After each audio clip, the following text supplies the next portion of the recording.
जय भीम, नमो साथियों। आज सुप्रीम कोर्ट ने फैसला दे दिया।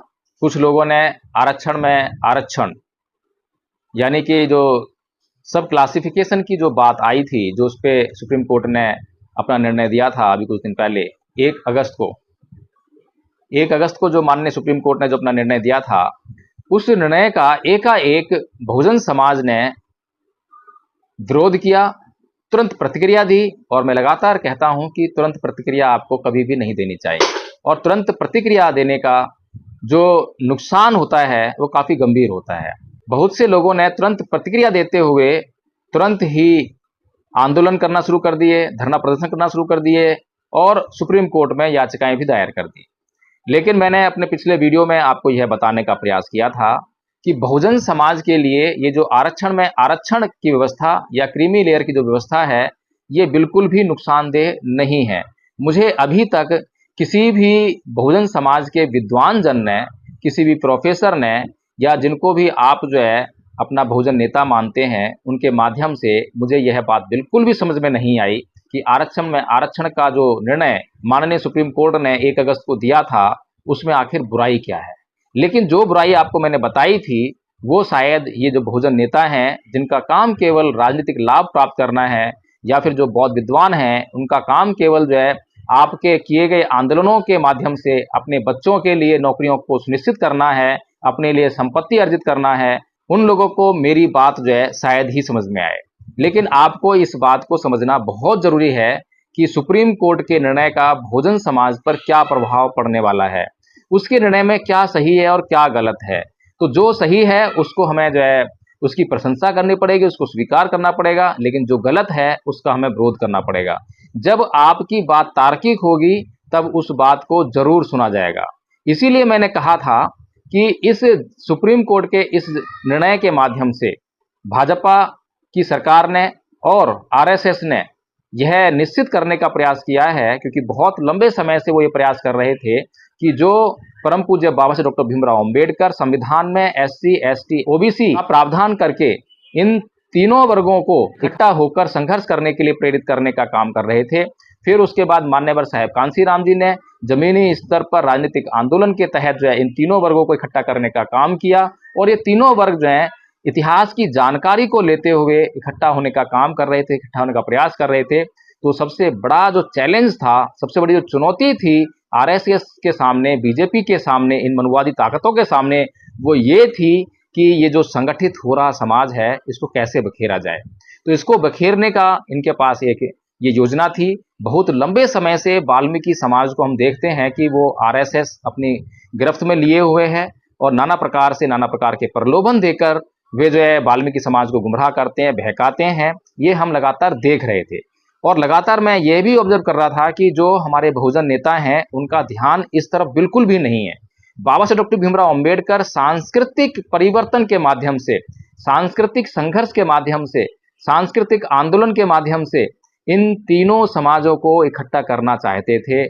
वे एक विस्तृत योजना इस बारे में बताते हैं, लेकिन हमारे बहुजन नेता, बहुजन बुद्धिजीवी वर्ग, बहुजन मीडिया, इसको इस बात की कोई जानकारी नहीं है।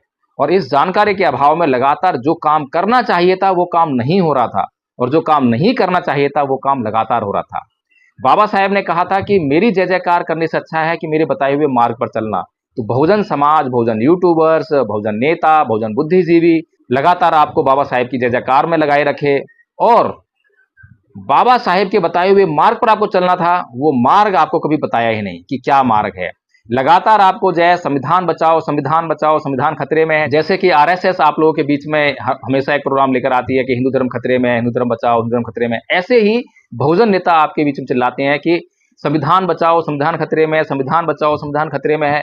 लेकिन वे कभी नहीं बताते हैं कि अब तक की सरकारों ने इस संविधान को अब तक जो है कितना बदल दिया है, अब तक की सरकारों ने आपके साथ में कितना विश्वासघात किया है।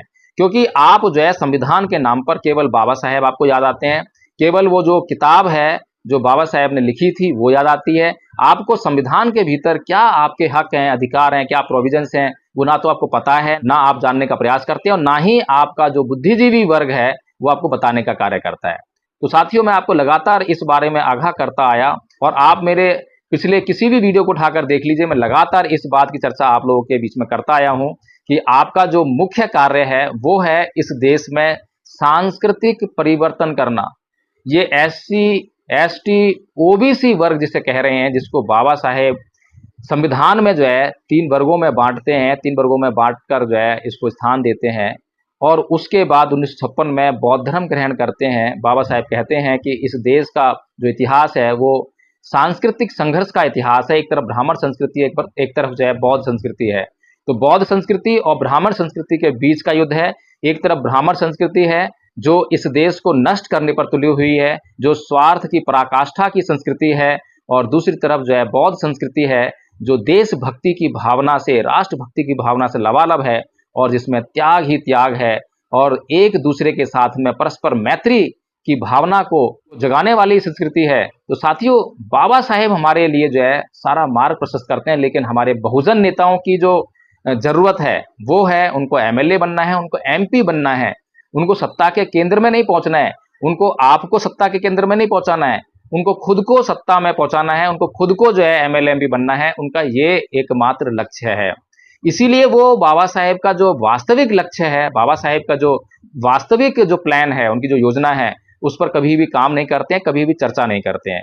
लेकिन लगातार मैं आप लोगों के बीच में इस बात की चर्चा करता रहा हूं, और अगर मैं आप लोगों के बीच में लगातार इस बात की चर्चा करता रहा हूं और आपको जो सामाजिक बेईमान नेता हैं या बहुजन समाज के जो सामाजिक बेईमान बुद्धिजीवी वर्ग है उसके प्रति भी आपको सचेत करता रहा हूं, ऐसा कोई भी बहुजन नेता नहीं है जिसके बारे में मैंने आपसे चर्चा नहीं की हो, जिसके मंशा के बारे में मैंने आपसे चर्चा नहीं की हो। मैंने बड़े से बड़े नेता के बारे में और छोटे छोटे नेता के बारे में आपको स्पष्ट करके बताया है, आपके दिमागों को खोलने का काम किया है। लेकिन ये विडंबना है, क्योंकि आप जो है जिस संस्कृति से निकल कर आए हैं, वो ब्राह्मण संस्कृति, हिंदू संस्कृति, उसमें क्या बड़ा चल रहा है, क्या आकर्षक चल रहा है, देखने में अच्छा लग रहा है, देखने में बहुत सारी भीड़ है, तो उसी के पीछे चलने की आपको आदत पड़ी हुई है। इसीलिए जब भी किसी भी बहुजन नेता को, किसी भी बहुजन बुद्धिजीवी व्यक्ति को कभी भी कोई कार्यक्रम करना होता है, तो आपको भरमाने के लिए, आपको बहलाने के लिए, आपको फुसलाने के लिए वो बड़ा बड़ा कार्यक्रम करता है, बड़ा मंच लगाएगा, बहुत सारे लोगों को बुलाएगा, बहुत सारे लोगों को बुलाने के लिए वो बड़े बड़े नेताओं को वहां पे मंच पे वक्ता बनाकर बुलाएगा। लेकिन जब भी कोई कार्यक्रम धरातल स्तर पर होता है तब आपकी रुचि उसमें नहीं आती, क्योंकि आप तो किसी ना किसी के फैन हैं, किसी न किसी के भक्त हैं।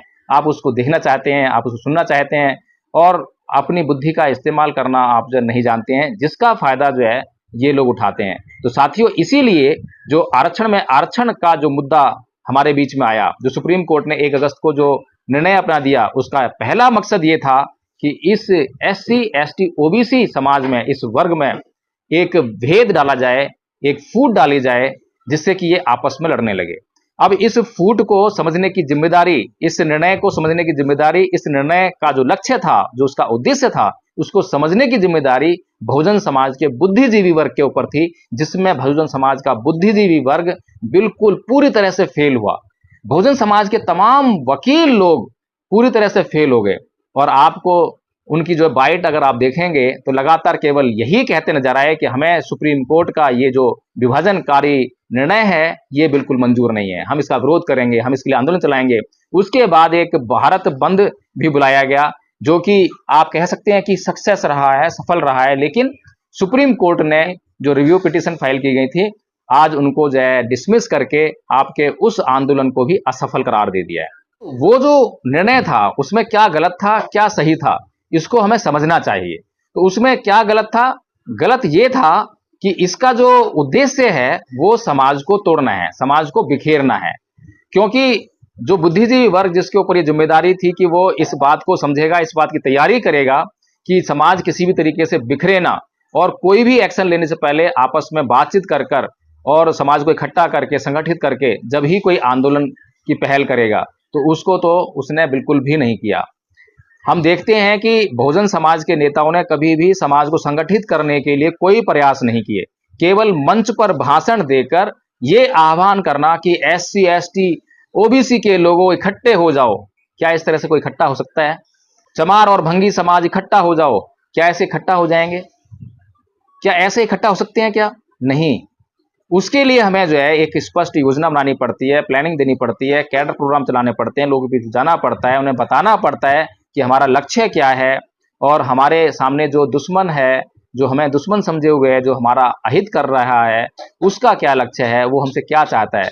तब जाकर जो है आपको कुछ सफलता उसमें मिलती है। लेकिन बड़े बड़े मंच लगाकर, बड़े बड़े भाषण देकर, केवल आह्वान करने मात्र से ये सफलता मिलने वाली नहीं थी। तो ये स्पष्ट था, आरएसएस अच्छी तरह जानती थी कि इस समाज का कोई नेतृत्व करने वाला नहीं है। ये समाज जो है विभिन्न वर्गों में, विभिन्न जातियों में, विभिन्न समुदायों में बटा हुआ समाज है। इस समाज की कोई एक स्पष्ट योजना नहीं है, कोई एक स्पष्ट लक्ष्य नहीं है। तो उसी का फायदा जो है आरएसएस ने उठाया और आरएसएस ने सुप्रीम कोर्ट के माध्यम से सबसे पहले ये वाला फैसला करवाया। हालांकि इस फैसले में जो आरक्षण की जो बात है, मैं उसके बिल्कुल विरोध में नहीं हूं, क्रीमी लेयर के विरोध में नहीं हूं, क्योंकि इससे जो है हमें किसी तरह का नुकसान नहीं है। मैं बार बार कह रहा हूं, इससे हमें किसी तरह नुकसान नहीं है। कहां नुकसान है उसको हमें समझना चाहिए।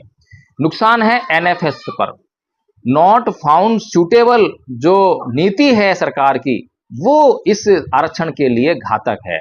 यानी कि अगर किसी भी आपने कोई भी कैटेगरी बनाई और सब कैटेगरी बनाई और उस सब कैटेगरी में अगर उन रिक्तियों को भरने के लिए जो आपने नौकरियां निकाली हैं उनको भरने के लिए आप कहते हैं कि कोई सूटेबल कैंडिडेट नहीं पाया, अगर सूटेबल कैंडिडेट नहीं पाया तो इसको आधार बनाकर आप उस सीट को जनरल क्लास में नहीं लेकर जा सकते। इस बात की आपको मांग करनी चाहिए थी। केवल आप अगर एनएफएस के लिए सुप्रीम कोर्ट जाते तो मैं समझता हूं कि आप जो है सुप्रीम कोर्ट में जीत हासिल कर सकते थे।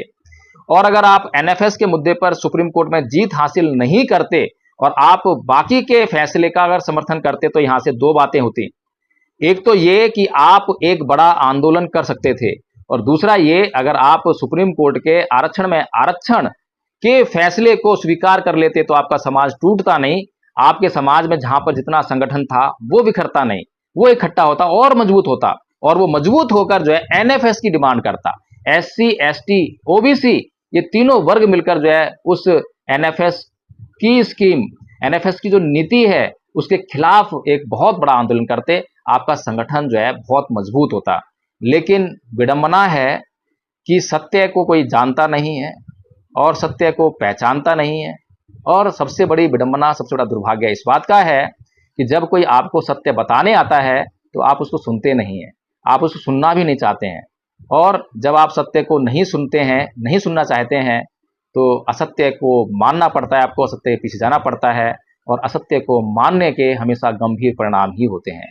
आप जो है जो फैन फॉलोइंग करते हैं, कभी प्रोफेसर लक्ष्मण यादव के फैन बनते हैं, कभी रतनलाल के फैन बनते हैं, कभी ऋषितु के फैन बनते हैं, कभी महमूद प्राचा के फैन बनते हैं, कभी राजेंद्र पाल गौतम के फैन बनते हैं। इन सभी लोगों ने आपको क्या दिया है? मैं लगातार पहले से ही इनके द्वारा धोखा दिया जाने से पहले ही आपको मैंने आगाह किया है कि भाई ये जो है इस बात को कह रहे हैं, इनका लाइफ स्टाइल इस बात का है, इस तरह का है, ये बहुजन समाज का जो लक्ष्य है उसके खिलाफ है, ये बहुजन समाज के आंदोलन के खिलाफ है, ये बहुजन समाज का जो मिशन मूवमेंट है उसके खिलाफ है। आगाह कर सकते हैं, आपको बता सकते हैं, लेकिन फिर भी आपको जो है खुद ही समझना पड़ेगा, खुद ही मेहनत करनी पड़ेगी, खुद ही जांच करनी पड़ेगी। और लगातार मैं एक बात कहता रहा हूं कि एडवोकेट जय भीम प्रकाश कुछ भी बात कह रहा है मत मानिए, जांच तो कीजिए। जांच करने के बाद अगर आपको लगे कि एडवोकेट जय भीम प्रकाश की बात में दम है तो उसको स्वीकार कीजिए, मानिए। और तब भी मैं आपको एक बात कहूंगा कि एडवोकेट जय भीम प्रकाश की बात आपको बहुत अच्छी लगे तो भी एडवोकेट जय भीम प्रकाश का फैन मत बनिएगा। फैन बनना बड़ा खतरनाक है। अपनी बुद्धि का हमेशा इस्तेमाल करते रहिएगा। इसीलिए एडवोकेट जय भीम प्रकाश ने ये जो हीरोइज्म की जो नीति है, इससे आपको बचाने के लिए धम्मपद संघ का निर्माण किया है। ऐसा संघ जिसमें किसी भी एक व्यक्ति के हीरोइज्म के लिए कोई जगह नहीं है, किसी भी एक व्यक्ति के व्यक्तिगत विचारों के लिए कोई महत्व नहीं है। किसी के पास कोई विचार है, बहुत महत्वपूर्ण विचार है, ठीक है, संघ के सामने प्रस्तुत कीजिए। संघ की जो कार्यकारिणी है वो बैठेगी, उस पर डिस्कशन करेगी, थोरो डिस्कशन चलेगा, उसके प्रॉस एंड कॉन्स, लाभ हानि सब पर डिस्कशन होगा और उसके बाद जो संघ है उस पर निर्णय लेगा।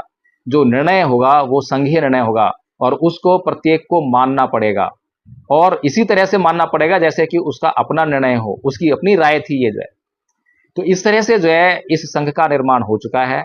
इस संघ ने जो है जो इसका लक्ष्य है वो है भारत को बौद्धमय करना। और भारत को बौद्धमय करने के जो बाई प्रोडक्ट्स होंगे वो होंगे आपकी राजनीतिक सत्ता, आपकी आर्थिक स्वतंत्रता, आपकी सामाजिक जो आंदोलन चल रहे हैं उनकी पूर्ति, यानी कि सामाजिक समानता, स्वतंत्रता, बंधुता, ये जो सारे तत्व हैं ये इसके बाई प्रोडक्ट होंगे। यानी कि जब भारत बौद्धमय होगा तो आपको उसके साथ में बहुत कुछ मिलने वाला है, लेकिन उसके लिए आपको भारत को बौद्धमय करना पड़ेगा। और भारत को बौद्धमय करने के लिए धम्मपद संघ ने एक स्पष्ट योजना बनाई है, बिल्कुल साफ सुथरी योजना, जो आपको बिल्कुल साफ दिखाई दे। आपका लक्ष्य है, जितना आपको साफ दिखाई देगा उतना ही आपको आसान होता है उसको भेदने में। इसीलिए धम्मपद संघ ने एक स्पष्ट लक्ष्य तैयार किया। लक्ष्य है भारत को बौद्धमय करना। उसके लिए एक स्पष्ट योजना बनाई, वो है एक सिलेबस तैयार करना, पाठ्यक्रम तैयार करना। 3 भागों में इस पाठ्यक्रम को तैयार किया, प्रथम वर्ष, द्वितीय वर्ष और तृतीय वर्ष। प्रथम वर्ष का जो पाठ्यक्रम है वो बहुत साधारण पाठ्यक्रम है, वो हर एक बौद्ध को, हर एक अम्बेडकरवादी को आना ही चाहिए। अगर इतना पाठ्यक्रम कोई भी व्यक्ति याद कर लेगा और परीक्षा देकर पास कर लेगा तो फिर वो ये निश्चित कर सकता है कि वो जहाँ भी उठेगा, जहाँ भी बैठेगा, अपने घर में, अपने पड़ोस में, अपने रिश्तेदारों में, परिचितों में, स्कूल में, कॉलेज में, ऑफिस में, हर जगह जो है बौद्ध धर्म की चर्चा कर सकेगा। चर्चाएं अब भी होती हैं, गली मोहल्ले पर, नुक्कड़ में, चाय की दुकान में, हर जगह चर्चाएं चल रही हैं। लेकिन अभी हिंदू धर्म चर्चा चलती है, नवरात्र चर्चा चलती है, या दुर्गा पूजा चर्चा चलेगी, रामलीला चर्चा चलेगी, सिखों की चर्चा चलेगी, मुसलमानों की चर्चा चलेगी, बौद्धों की चर्चा नहीं चल पाती है। बौद्ध व्यक्ति वहां खड़ा भी होगा तो भी चर्चा नहीं हो पाती है, क्योंकि उसको बौद्ध धर्म की जानकारी नहीं है। इसीलिए धम्मपद संघ ने इस बात को सुनिश्चित करने के लिए और इस अभाव को मिटाने के लिए ये जो कोर्स है इसका निर्माण किया है। मैं आपसे निवेदन करता हूं, प्रार्थना करता हूं कि अगर आप वास्तव में जो बहुजन समाज का जो मिशन है, आंदोलन है, अगर आप उसकी थोड़ी सी भी समझ रखते हैं या जानना चाहते हैं तो धम्मपद संघ की गूगल मीट की जो ऑनलाइन मीटिंग है उसमें आप जुड़िए और आपके पास जितने भी प्रश्न हैं, संदेह हैं, उनको मिटाइए, प्रश्न कीजिए, पूछिए क्या कर रहे हैं, कैसे कर रहे हैं, कैसे हासिल होगा। और धम्मपद संघ भी आपको अपने आप से जोड़ने से पहले आपकी भी पूरी जानकारी लेता है कि आपका भी लक्ष्य वही है या नहीं है। कहीं ऐसा तो नहीं है कि हम अपात्र व्यक्ति को संघ में शामिल कर रहे हैं और बाद में जो है वो व्यक्ति हमारे किसी काम ना आए। तो साथियों, इस वीडियो को मैं यहीं समाप्त करूंगा। और सुप्रीम कोर्ट ने जो ये याचिकाएं रद्द की हैं, मुझे बड़ा दुख है। और फिर से मैं वही कहूंगा कि सुप्रीम कोर्ट का जो आदेश था 1 अगस्त का, उसमें जो सबसे बड़ी बुराई थी वो ये थी कि सुप्रीम कोर्ट ने एनएफएस पर कोई चर्चा नहीं की, एक लाइन भी उसमें एनएफएस नहीं थी। लेकिन बहुजन समाज भी एनएफएस पे चर्चा नहीं कर रहा है और जिस पर चर्चा नहीं करनी चाहिए उस पर लगातार चर्चा कर रहा है। तो जो काम हमें नहीं करना चाहिए अगर वो काम करेंगे और जो काम हमें करना चाहिए वो काम नहीं करेंगे तो उसका हमें नुकसान उठाना ही पड़ेगा। जय भीम, नमो साथियों।